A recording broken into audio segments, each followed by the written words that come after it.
어, 색다른 장소에서 또 예배를 드리게 되는데, 우리가 장소와 상관없이 주님을 찬송하고 예배하기를 원하시죠?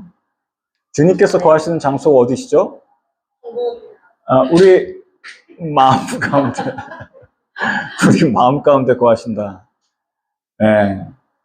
그리고 우리의 심령 속에서 주님께서 많이 많이 기뻐하신 줄 믿습니다. 예, 제가 한번 잠깐 짧게 기도하고 우리 말씀을 나눌 때 우리 마음을 다른 데 뺏기지 않고 주님께 집중할 수 있도록 도와주시옵소서. 그런 마음으로 같이 제가 이제 대표로 잠깐 기도할게요. 하나님 아버지 감사합니다. 오늘 주님 우리의 마음을 주님께서 열어주시고 인도하시고 역사해 주셔서 우리가 예수 그리스도를 집중하고 주님의 말씀에 집중할 수 있도록 도와주시옵소서. 마음을 다른 것에 뺏기지 않고 오직 주님을 분명하고 선명하게 바라볼 수 있도록 주님 도와주시옵소서. 이 모든 말씀 예수 그리스도의 이름으로 기도합니다. 아멘. 지금 방금 주 안에 있는 나에게 딴 근심이 있으려 이 찬양을 하는데 한 장면이 그냥 떠올랐어요. 저희 할머니가 평양에서, 그러니까 이북에서 먼저 신앙을 가지셨어요. 새벽 예배를 빠지지 않고 나가셨다는 말씀을 기억하고 있습니다. 그리고 여러 가지 영적 체험도 기억이 나고, 그리고 이제 그 신앙이 저희 어머님한테 오시고, 그다음에 그 신앙이 흘러서 저희가 이제 삼형제가 있거든요. 근데 가장 먼저 저한테 왔어요. 삼형제가 있고 저희 누님 한 분 계시고, 그리고 제 신앙이 또 어디론가 흘러간다는 것을 알고 있습니다. 주님께서 뭐라고 말씀하시냐면 나는 아브라함과 이삭과 야곱의 하나님. 보면 그 행간에 자녀들이 굉장히 많습니다. 그런데 기름 부으심이 어디로 흘러가는지에 대한 것을 기억하게 해요. 제가 저희 이선옥 할머니, 친할머니, 이북에서 먼저 믿으셨던 분의 무덤가에서 저희 어머님하고 아버님이 막 눈물을 흘리시면서 찬송가 370장 주 안에 있는 나에게 딴 근심이 있으랴. 이걸 막 부르시는 거예요. 우리 아버지는 가슴을 치면서 내가 죄인이었어 막 그러시는 거예요. 내가 죄인이었어. 저희 어머님은 할머니 기억하시면서 우시고 또 같이 예배를 무덤가에서 드렸었는데, 저는 어렸을 때였어요. 제가 아주 어렸을 때, 저희 예람이 많았을 때 기억인데, 그게 참 이상하기도 하고, 참 호기심 어리게 봤던 기억이 납니다. 그리고 어른이 돼서 제가 생각해 보니, 이 모든 것이 주님의 은혜구나. 그리고 주 안에 있는 나에게 딴 것이 있으랴. 근심이 있으랴. 근심이 있으랴. 우리 별림자매가 콘티 짜는 게 얼마나 힘듭니까? 그렇죠? 제가 압니다. 어느 날은 전날이 돼도 하얗게 된 때도 있어요. 그리고 어느 날은 막 힘들어요. 콘티를 어떻게 연결시켜야 되지? 코드를 어떻게 연결시켜야 되지? 악기를 어떻게 말을 나눠야 되지? 막 여러 가지 고민이 들 때가 있어요. 근데 하나님이 먼저 깨닫게 해주시는 거예요. 자유하자, 자유하자. 할렐루야. 자유하자. 주 안에서 자유하시기를 바라겠습니다. 아멘이시죠? 오늘 저는 제목이 마음이 나뉘지 않는 삶, 하나님이 주시는 관계의 기준이라는 말씀으로 은혜를 잠깐 나누겠는데요. 고린도전서 7장 7절부터 9절이에요. 그리고 32절, 35절까지 함께 봉독하시겠습니다. 시작! 나는 모든 사람이 나와 같기를 원하노라. 그러나 각각 하나님께 받은 자기의 은사가 있으니 하나는 이러하고 하나는 저러하니라. 내가 혼인하지 아니한 자들과 및 과부들에게 이르노니 나와 같이 그냥 지내는 것이 좋으니라. 만일 절제할 수 없거든 혼인하라. 정력이 불같이 타는 것보다 혼인하는 것이 나으니라. 32절부터요. 너희가 염려 없기를 원하노라. 장가가지 않은 자는 주의 일을 염려하여 어찌하여 주를 기쁘시게 할꼬 하되 장가간 자는 세상 일을 염려하여 어찌하여야 아내를 기쁘게 할꼬 하여 마음이 나누이며 시집가지 않은 자와 처녀는 주의를 염려하여 몸과 영을 다 거룩하게 하려 하되 시집간 자는 세상 일을 염려하여 어찌하여 남편을 기쁘게 할꼬 하느니라. 내가 이것을 말하면 너희의 유익을 위하며 너에게 올무를 놓으려 함이 아니니 오직 너희로 하여금 이치에 합하게 하여 분요함이 없이 주를 섬기게 하려 함이라. 아멘. 제가 오늘 왜 이 주제로 해야 되는지 잘 모르겠어요. 근데 저희들과 또 하나님께서 이 주제를 가지고 놔두시길 원하신다라는 생각뿐입니다. 여러분, 연애와 결혼에 대해서 이제 우리가 조금 생각을 해보겠는데, 이 주제를 놓고서 생각할 때 좀 불편할 수 있는 지점이 뭐냐면, 아니, 그 사생활 침해, 그러니까 사생활 관련된 건데, 연애나 결혼. 그 다음에 누가 누굴 만나던, 목사님 무슨 상관이 있어?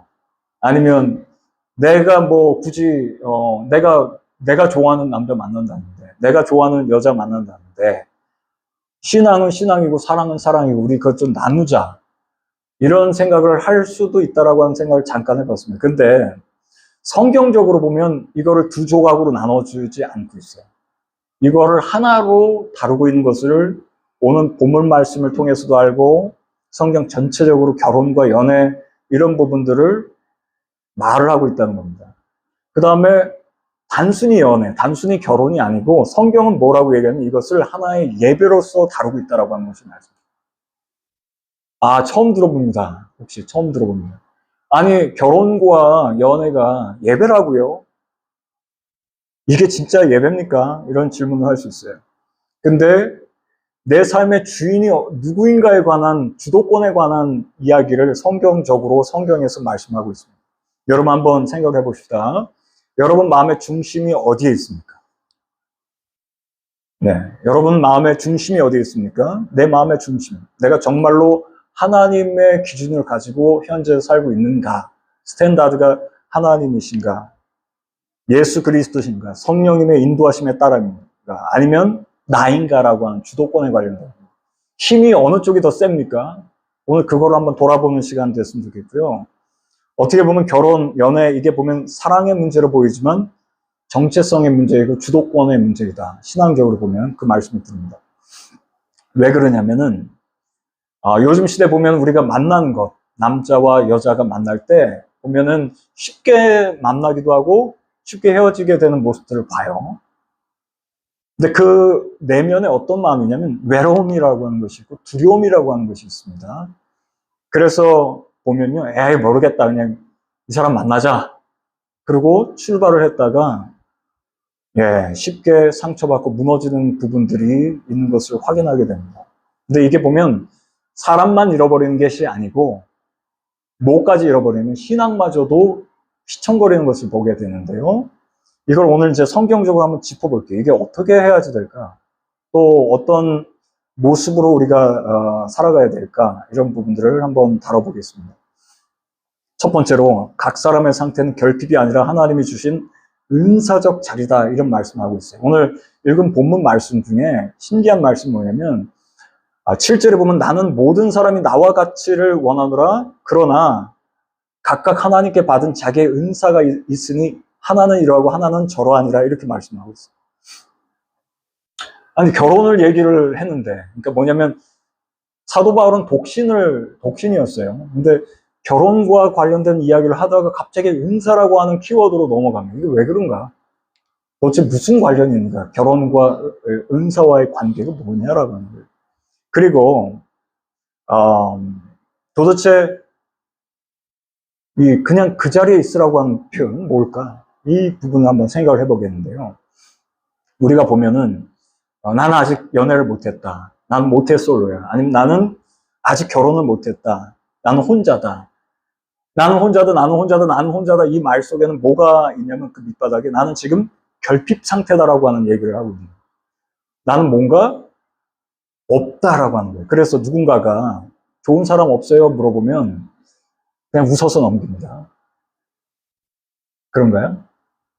그 다음에 SNS를 보면요. 야, 얘 봐라, 얘 남자 잘 만나가지고 이거 봐라. 그 다음, 얘 봐라. 여자 잘 만나가지고 이렇게, 이렇게 사네. 이러면서, 이게 뭐죠? 인스타도 있고 여러 가지 있잖아요. 그거 보면서, 와, 진짜 살겠네, 이거. 나는 어떡하나, 이거. 그러면서 비교를 하게 되겠죠. 나의 현재 모습과 그 잘 나가 보이는 그 사람. 그리고 비교와 더불어서 찾아오는 것이 불안감이에요. 나도 이제 시작해야지. 그 다음에 외로움이 만들어낸 이제 선택을 찾기 시작합니다. 그래서 서칭을 합니다. 여기인가 저긴가. 제가 얼마 전에 꿈을 한번 꿨는데, 여러분들과 함께, 여러분들 중에서 우리 한 분과 함께, 제가 어느 교회를 가는 꿈을 꿨어요. 근데 어느 교회를 가는데 제 태도가 어떤 태도냐면, 야, 여기 좋은 남자 없나, 어디? 꿈에. 좋은 남자 없나, 여기? 그러면서 제가 눈에 불을 켜고 보는 거예요. 근데 딱 보니까, 아, 그놈이에요.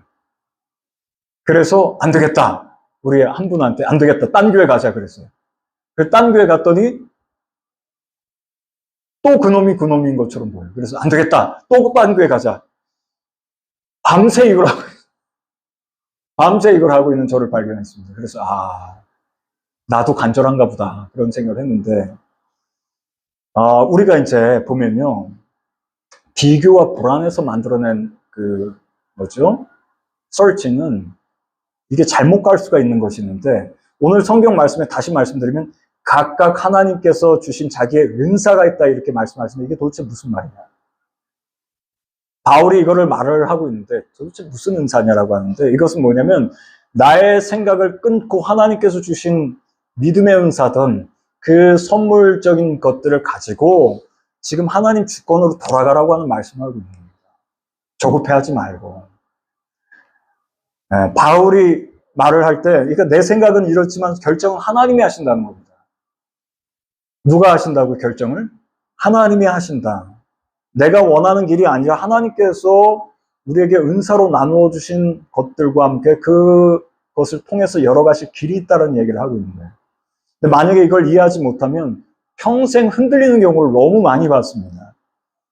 그러니까 연애도 내가 시작하고 결혼도 내가 결정하고 관계도 내가 만들어가겠다. 그런데 성경은 전혀 다른 얘기를 하고 있어요. 너의 지금 상태는 하나님이 이미 주신 은사다. 은사의 상태에 있다라고 하는 얘기를 하고 있습니다. 이거 아직 이해가 안 가실 수 있어요. 이거 굉장히 불편한 말일 수도 있습니다. 그런데 혼자 있는 것이 싫습니다. 혼자 있는 것 외롭습니다. 기다리는 것 답답합니다. 그래서 우리는 하나님께서 주시는 은사를 받는 것이 아니라 바꾸려고 애를 쓰기 시작하는데 여기서 문제가 됩니다. 그러니까 우리가 결국 감정으로 관계를 만들어내려고 애를 쓰는 상태에 도달하더라 그런 겁니다. 그러면 그 다음에 일어나는 일이 뭐냐면 기도 없이 만나게 됩니다. 여러분 만남 전에 기도를 하십니까? 그 다음에 분별 없이 시작을 하고 단순한 어트랙션이죠. 끌림을 통해서 결정을 내린 다음에 그 다음 나타나게 되는 것은 무너짐을 경험하게 됩니다. 그리고 우리가 이렇게 얘기합니다. 하나님께 따져요. 하나님 왜 이런 관계를 허락하셨습니까? 당신 왜 허락하셨어요? 이렇게. 그러면 무슨 뜻이 있는 거냐면 이게 하나님이 하셨다라고 하는 거예요. 사실 알고 보니까 내가 결정한 건데 나의 조급함으로 만들어낸 결정을 하나님께 던져버립니다. 그리고 나서 하나님 너무하신 거 아닙니까? 그리고 하나님과의 거리가 생겨나고 별로 그냥 지내자.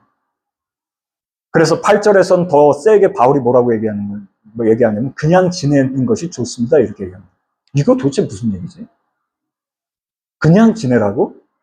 그러면 지금 상태에서 나는 그냥 견디면서 살라는 거야? 아니면 그게 아니고 바울이 얘기하고 싶은 본심은 뭐냐면 지금 상태를 하나님 앞에서 해석하라는 거예요.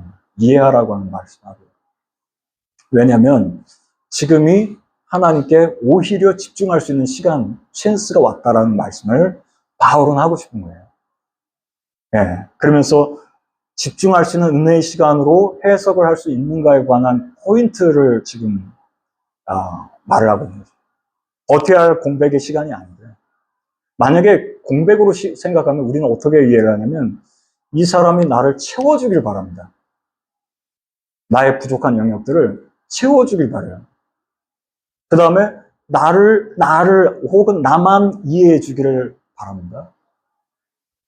그 다음에 나를 좀 더 돋보이게 만들어줄 그 사람을 찾기 시작하고 그런데 여러분 그 사람이 그 역할을 과연 할 수 있느냐라고 합니다. 그 사람은 어떤 사람이 되냐라고 했을 때 그 사람이 나의 구원자가 아니다라고 하는 말씀이죠. 나를 구원해 줄 수 있는 사람이 아니고 나와 동반자, 같은 방향을 향해서 걸어갈 수 있느냐, 위로자는 될 수 있는데 중심은 될 수 없다라고 하는 말씀을 드립니다. 그 다음에 9절에서 굉장히 냉정한 말씀을 하고 있는데 절제할 수 없거든 결혼해라 이렇게 말합니다. 이 말을 뒤집어서 얘기하면 결혼이 최고의 선택지가 아니다라는 얘기를 하고 있는 거예요. 최고의 선택지가 결혼이냐? 아니다라고 하는 얘기를. 그게 아니고 필요한 선택일 수 있다라는 얘기를 하고요. 다시 얘기해서 이제 결혼을 할 때 욕망을 해결하려고 하는 수단이냐, 아니면 욕망을 주님의 질서 가운데 두려고 하는 거냐, 이 차이가 난다는 거예요. 그래서 지금 이제 우리가 마음을 하나님께서 주신 상태, 그 은사를 받아들이고 있느냐, 아니면 내 감정이 원하는 상태로 가려고 하고 있느냐, 물꼬를 글로 트이려고 하느냐, 이 질문 앞에 서 있는 거거든요. 만약에 은사를 거부하게 되면 뭐가 세지냐면 욕망이 세집니다. 그리고 하나님의 때를 기다리지 못하면 감정적인 선택에 의해서 그 길로 쭉 가버립니다. 그러면 일단 하나님 없이 시작했기 때문에 그 길을 보장받을 수가 없다라고 하는 거예요. 그러면은 누구 실수일까요? 네, 그걸 한번 생각해 본다는 거죠. 근데 제가 지금 말씀드린 게 뭐냐면은 지금 혼자인 것도 하나님 뜻이니까 그냥 혼자 있으세요. 이 얘기하는 거 아닙니다. 아니면 결혼 못하는 거 은사입니다. 그 얘기하는 거 아닙니다. 그 다음에 계속 기다리십시오. 그 얘기하는 것도 아니고. 제가 그러니까 이렇게 얘기하면은 나는 아무것도 하지 말라는 겁니까? 그 다음에 나는 선택받지 못한 사람입니까? 하나님 나를 방치하셨습니까? 아, 어디 좋은 남자, 어디 좋은 여자 없습니까? 나 어떻게 하라는 거예요? 이렇게 얘기를 합니다. 목사님 책임져요! 그렇게 얘기를 하는 거예요. 근데 다시 얘기를 할게요. 지금 우리가 있는 현재 자리가 어떤 자리냐면 하나님께서 허락하신 자리라는 것을 말씀드립니다. 지금 현재 자리가 하나님께서 허락하신 자리고, 지금 그 해야 할 것이 있다면 하나님 앞에서 기도하면서 준비하는 시간인 것을 말씀드립니다. 주님의 뜻을 구하는 시간이죠. 그러니까 대부분 보면요, 우리가 마음속에 이런 마음이 있잖아요. 아, 나만 혹시 뒤처진 거 아니야, 이거? 그 다음에 좋은 사람은 다 결혼한 것 같고 다 짝이 있고. 이게 믿음의 문제가 아니고 두려움의 문제이기 때문에 그렇습니다. 그 다음에 하나님께서 우리를 꽁꽁 묶어두시고 계신 상태가 아니라는 것을 말씀드리고요. 만약에 지금 혹시 문이 안 열린다, 만약에 그쪽 방향으로 문이 안 열린다라고 했을 때 그거는 늦은 게 아니고 하나님께서 우리가 잘못된 선택을 하지 않도록 보호하고 계신 것으로 받아들이시면 좋겠습니다. 네. 가장 좋으신 하나님께서 가장 선한 선택을 하실 수 있도록 우리를 인도하고 계신 것을 받아들이셨으면 좋겠어요. 늦지 않습니다. 그래서 영적으로, 인격적으로 관계에 대해서, 건강한 만남에 대해서 한번 생각을 해보셨으면 좋겠어요. C.S. 루이스가 굉장히 유명한 무신론자였다가 나중에 유신론자가 되죠. 예수님 믿었죠. C.S. 루이스. 오랫동안 혼자 살았어요. 독신으로 살았거든요. 근데 이유가 뭐냐면 기회가 없어서가 아니었습니다. C.S. 루이스가 기회가 없어서가 아니고 하나님과의 관계를 조금 더 생각을 했다고 고백을 하고 있어요. 그 다음에 자신의 소명 때문에 그랬다. 우리가 이제 C.S. 루이스 하면 옥스퍼드와 케임브리지에서 교수로 계시고, 저도 잘 아는 책 중에서 뭐 순전한 기독교, 스크롤테이프 편지 책도 많이 쓰셨죠. 근데 가장 중요한 사역, 그리고 가장 중요한 일들을 했을 때가 언제였냐? 독신 속에서 준비되었다, 이렇게 말을 하면서 나중에 결혼하신 분 이름이 누구냐면 제이 데이빗 맨이라고 하는 여성과 결혼합니다. 그런데 그 관계가 올바른 방향으로 가기 시작했다는 것을 고백하고 있어요. 그러면서 그가 이런 얘기를 해요. 나는 혼자인 시간을 낭비하지 않았다. 그 시간을 하나님께서 준비한 시간으로 살았다. 그리고 그 아내의 관계가 책임 속에서 이루어졌다. 이런 얘기를 하는 것을 봤습니다. 그 다음에 어거스틴 잘 아시죠? 아구스티누스도 보면은 결혼하지 않은 상태에서 여러 관계 속에서 살았습니다. 그런데 이렇게 고백하죠. 저번에 한번 말씀드렸는데, 주님, 나를 거룩하게 하소서, 나를 순결하소서. 하지만 지금은 말고요. 이렇게 고백을 했어요. 지금은 거룩하게 살고 싶지 않습니다. 지금은 놔두세요, 나를. 이 고백의 뜻이 뭐냐면, 하나님, 조금만 좀 대기 좀 하십시오. 제가 제 안에서 끓어오르는 욕망을 참을 수가 없어요. 그리고 나서 나중에 그가 회심을 하면서 하나님께 돌아온 다음에 고백록 쓰죠. 그리고 위대한 신학자가 되는데 핵심이 뭐냐? 하나님보다 앞선 관계가 사람을 무너뜨리더라는 것을 말씀드립니다. 여러분 어떻습니까? 여러분 주님께서 주신 현재 상태에 대해서 그런 마음을 가지고 있는지 모르겠어요. 두 번째, 연애와 결혼이 우리 마음을 나누는 기본적 구조를 가지고 있다는 말씀드립니다. 저도 결혼을 하고 또 사람을 결혼하기 전에 연애를 했을 때 기본적으로 구조적으로 사람 마음이 둘로 나뉘는 것이 기본적 그 현상이었어요. 우리가 보통 어떤 생각을 하냐면 좋은 사람 만나면 더 편안해지고 안정적이고 영적으로 훌륭해지고 결혼하면 더 편안해지고. 근데 오늘 본문에서 본 바울이 이런 얘기를 합니다. 너희가 염려가 없기를 원하노라. 이게 바울의 기본적인 목회 방향이었어요. 우리가 보면 행복을 기준으로 하는데 성경에서는 하나님께 집중하는 것을 기준으로 삼고 있습니다. 그러니까 우리가 어떤 관계를 형성할 때 이게 행복하냐 아니냐가 기준으로 되지 않고요. 성경적이냐 아니냐를 기준으로 하게 됩니다. 내가 이 관계를 통해서 하나님께 더 나아갈 수 있느냐? 아니면 하나님께 점점점 멀어지느냐? 그러면서 바울이 말씀합니다. 장가간 자는 세상 일을 염려한다 이렇게 되어 있습니다. 여기 보면 세상 일이 단어 때문에 오해하는 경우가 있는데 세상 일이 세속적인 일을 말을 하는 것이 아니고 죄가 아니고 현실적인 얘기를 하고 있는 거예요. 예를 들어서 제가 결혼을 했을 때 보니까 혼자 있을 때 생각하지 않았던 것을 생각을 하게 됩니다. 예를 들어서 아이에 대해서. 그 다음에 경제적인 부분. 그 다음에 배우자, 저희 아내의 감정적인 부분들을 살피기 시작해요. 또 거꾸로 저희 아내도 책임이 있고 또 저에 대해서 살피기 시작합니다. 근데 이게 나쁜 것이 아니라는 말씀을 하고 있어요. 근데 이런 일들이 있다라고 하는 것을 말씀을 드립니다. 그러니까 결혼, 연애가 보면 마음이 나눠지는 구조를 일단 가지고 있다라고 하는 것을 전제로 합니다. 결혼도 연애도 죄가 아니다. 그런데 어떤 친구가 저에게 와서 이런 얘기를 합니다.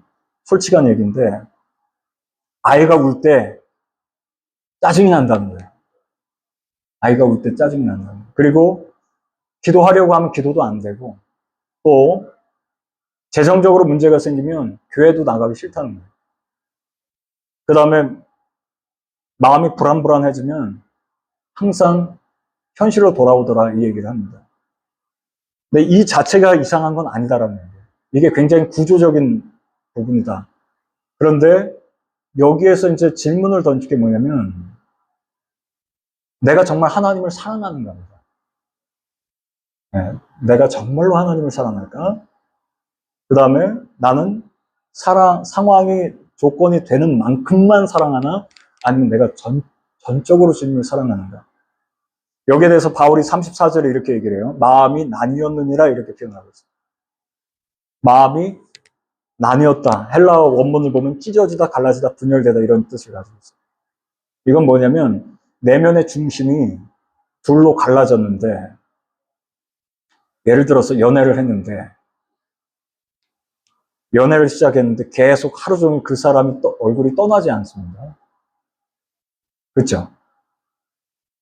맞아요? 네, 그 다음에 그 사람을 향한 감정이 계속 나를 지배해요. 맞아요? 그 다음에 기도를 하는데 집중이 안 됩니다. 예배 왔는데 말씀이 귀에 들어오지 않습니다. 왜 그럴까? 마음이 나뉘어져서 그렇습니다. 그래서 아까 제가 기도할 때 마음을 집중하게 해주세요. 그렇게 기도했죠. 왜냐하면 구조적으로 우리가 보면은 굳이 결혼과 연애가 아니어도 마귀에게 그리고 어디 다른 거에 더 깊이 소속되어 있으면 집중을 할 수가 없어서 그래요. 하나님께. 자, 그 다음에 보면은 기도하는데 자꾸만 그 사람 생각납니다. 이거는 그럴 수는 있는데 이게 정상이죠. 근데 기도보다 그 사람이 더 많이 생각납니다. 그러면 거기에서 문제가 발생된 거예요, 일단. 왜냐하면 주님보다 더 집중하게 되는 것을 성경은 우상이라고 얘기를 하고 있기 때문에 그렇습니다. 제가 이제 여기에서 이제 예배라고 하는 단어를 꺼냈는데요. 예배는 뭐죠? 신명기서에 보니까 6장에 보니까 마음을 다하고 뜻을 다하고 정성을 다하고 목숨을 다해서 주 너의 하나님을 사랑하라 하셨으니 이것이 너에게 하나님께서 원하시는 건데 그렇지 못한 상태.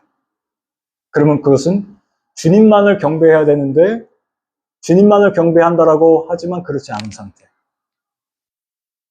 그래서 이거를 주의하라 이 말씀을 바울이 지금 하고 있는 것입니다. 그래서 어떤 결과가 있냐면 상대하게 과도하게 기대를 하게 됩니다. 그래서 너무 과도하게 기대하고 그 다음에 감정이 흔들리고 삶이 흔들려 버리니까 주님께 집중할 수가 없어요. 하나님이 계시할 자리에 누가 들어간 거예요? 그 사람이 들어간 겁니다. 우리 마음 가운데 중심에 하나님이 계셔야 되는데 그 사람이 싹 들어간 겁니다. 그래서 우리가 이 질문을 바꿨으면 좋겠어요. 이 사람과 함께 하면은 내가 더 행복해질까? 에서 이 사람과 함께 하면 내가 저 하나님께로 가까이 갈 수 있는가? 그렇게 되시기를 바랍니다. 네, 하나님께 더 가까이 가는 수 있는 관계로 가셨으면 좋겠어요. 만약에 홍 목사하고 이 미래교회와의 관계도 마찬가지예요. 여기에 왔더니 주님과의 관계가 점점 멀어지는 것 같아. 그러면 안 되겠죠. 그렇죠? 교회 왔을 때 주님께 더 가까이 나아갈 수 있는 그러한 교회와 그러한 신앙이 우리가 돼야 되겠다라는 생각을 합니다. 그래서 여러분 빌리 그레이엄 목사님 혹시 아세요? 빌리 그레이엄 목사님에 대해서 호불호가 많습니다. 뭐 이런저런 얘기를 해요. 근데 그냥 그분이 고백한 것만 놓고서 얘기를 하면요. 세계적인 복음 전도자였고 뭐 우리나라에도 74 엑스플로인가요? 그래서 연인원 600만 명이 모이고 그랬었죠. 그리고 전 세계 다니면서 사역을 굉장히 큰 대중들이 모이고 그랬어요. 근데 늘 가정과 사역 사이에 텐션이 있었다는 거예요. 그래서 언젠가 이런 얘기를 했어요. 그 루스 그레함이라고 하는 그 사모님에게 어떤 사람이 질문합니다. 남편과 사시면서 행복했어요? 그랬더니 뭐 아니래요. 남편과 살면서 행복하지 않았대요. 그리고 그러면 사랑은 하셨습니까? 그랬더니 사랑은 했대요. 근데 죽이고 싶었다고 얘기를 하더라고요. 죽이고 싶었다. 왜냐면은 너무 바쁘신 거예요. 너무 바쁘니까 혼자만의 외로운 시간들을 보냈기 때문에 힘들었다. 그리고 빌리 그레이엄 목사님조차 이 사역과 가정의 그 균형 때문에 힘들어했다. 이 얘기를 알고 있어요. 이건 뭐 이런 경우는 너무 많습니다. 요한 웨슬레도 보면 감리교 창시자죠. 요한 웨슬레도 보면은 부흥사인데 뭐 영국, 미국 할 것 없이 계속 오가면서 복음 전파하고 그랬었는데 나중에 그 아내하고 갈등이 그 백그라운드를 보면 엄청나게 심각했습니다. 여러분들 그 요한 웨슬레 하면 와 세계적인 뭐 유명한 사역자, 감리교 창시자 이렇게 이해하실 수 있지만 가정적으로는 문제가 많았어요. 네, 텐션이 있었다는 거예요. 왜 그럴까? 그렇게 구조가 돼 있다는 겁니다. 네, 여의도 순복음교회 조영기 목사님도 이 부분을 굉장히 어려워하셨던 기억이 납니다. 그리고 자녀가 뭐라고 얘기했냐면 나는 세계적인 목사님 조영기 목사님은 알고 있다. 그런데 아빠로서의 조영기 목사님은 모른다라고 얘기를 했어요. 그러니까 무서운 말이죠. 아빠로서의 조영기 목사는 모르겠고 목사님으로서의 조영기 목사는 알겠다. 그러니까 사역이 나눠버리는 거예요. 그리고 이쪽으로 간 거죠. 거기에 대한 코멘트는 제가 뭐라고 하지는 않겠지만 마음의 중심적 구조가 그렇게 나누어져 있다라고 하는 말씀을 드립니다. 그 다음에 세 번째로 하나님의 중심, 하나님 중심의 관계만이 우리를 살려내는데 그럼 우리가 어떻게 관계를 맺어야 될까요? 라고 했을 때 35절을 다시 보시면 이 말을 하는 것은 너희를 얽매이려 함이 아니요 오직 너희로 하여금 마음이 흐트러짐이 없이 주를 섬기게 하려 합니다. 본 뜻을 말씀하고 있어요. 뭐냐면 우리를 얽매이려고 하는 취지가 아니고 우리 마음이 흐트러짐이 없이 주님을 잘 섬기게끔. 여러분 오늘 이 시간 무엇을 보고 계십니까? 주님을 향해서 바라보고 계십니까? 아니면 다른 것에 얽매여 계십니까? 바울은 선을 분명하게 그는 것이 뭐냐면 나는 너희들을 얽매이게 하려고 하는 목적을 가지고 있지 않고 주님과의 올바른 관계 속으로 들어가는 것을 원하고 있다, 이 말씀하고, 마음이 흐트러지지 않은 것을 원하고 있다. 마음이 흐트러지는 경험을 해보셨죠? 마음이 정신없이 흐트러지고 흔들리고, 근데 그러지 않기를 바란다. 절대적 반석 대신 예수 그리스도, 그 반석 위에 서면 안전하다, 그 말씀을 바울이 하고 있습니다. 그래서 이게 보면은 단순한 윤리적인 문제가 아니고 예배자로서 예배의 차원의 문제가 되는데, 우리 마음의 중심에 누구를 모시고 지금 현재 있냐, 그 다음에 누구를 우리가 가장 많이 생각하는가, 그 다음에 내 선택을 움직이는 동력이 어디에서부터 오는가. 이 세 가지 요소가 모두 다 예배의 요소입니다. 어떤 청년이 연애를 시작할 때 기준이 나를 행복하게 해줄까? 그게 아니라는 말씀을 드려요. 그게 아니고 주님께서 중심이 되도록 한가, 이 말씀을 반복해서 말씀드립니다. 사랑의 실패를 경험하는 것이 아니고 중심의 실패를 경험할 때가 있는 것 같아요. 사랑의 실패가 아니라 중심의 실패, 하나님과의 깊은 관계로 나아가시는 저와 여러분들이 되셨으면 좋겠고요. 제가 보니까 연애와 결혼이 축복이 될 수도 있고 아니면 시험이 될 수도 있다. 제가 보니까 정말 그런 것 같아요. 정말 그 스타트가 아주 어려울 수도 있고 주님께 나아갈 수 있는 수도 있고. 제가 한번 이 질문을 드려볼게요. 여러분들 가장 사랑하시는 것이 뭡니까? 주님을 정말로 사랑하십니까?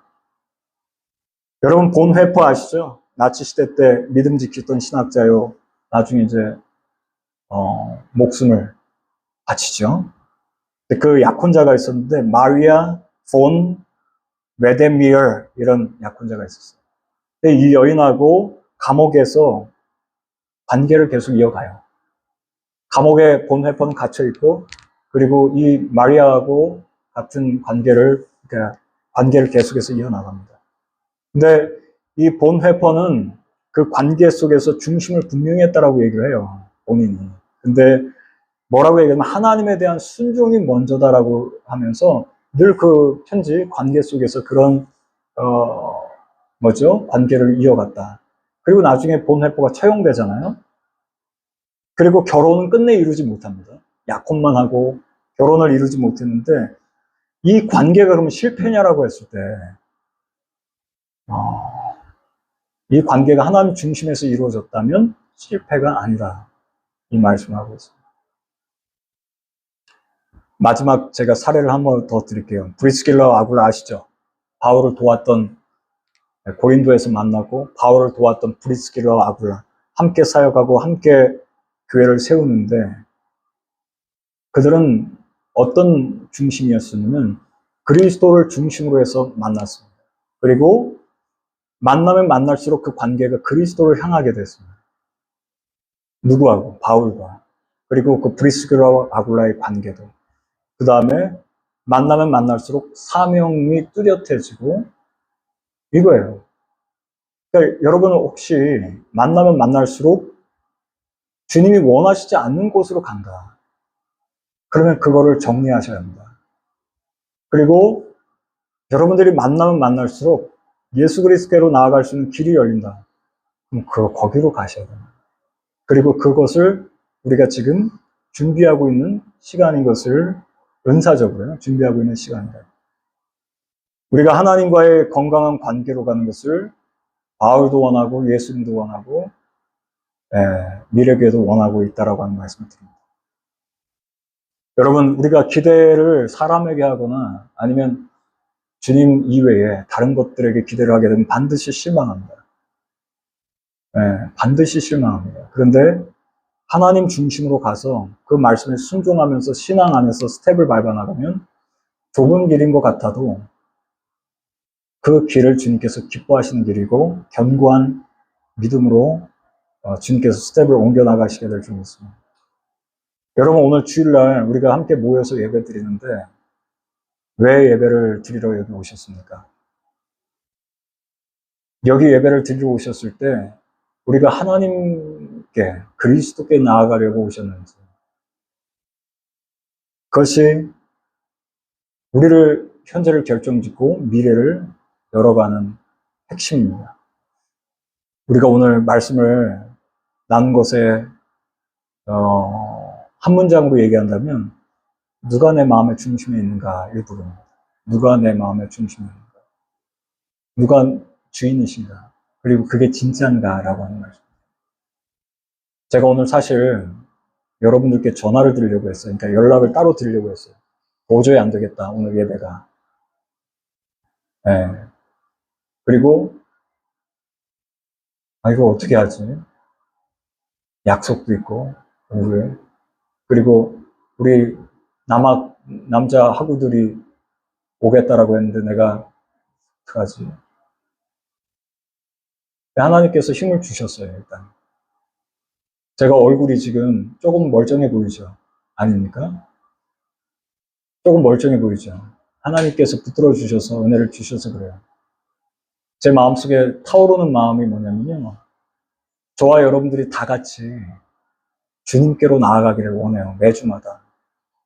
우리가 가지고 있는 마음의 중심축이 세상으로 있었다면 그 중심축이 계속해서 하나님을 향해서 우리 모두 나아갔으면 좋겠어요. 단순히 연애 결혼 차원이 아니고 예배 차원에서 우리가 주님을 선택하면서 나아가는 우리가 됐으면 좋겠다는 생각을 합니다.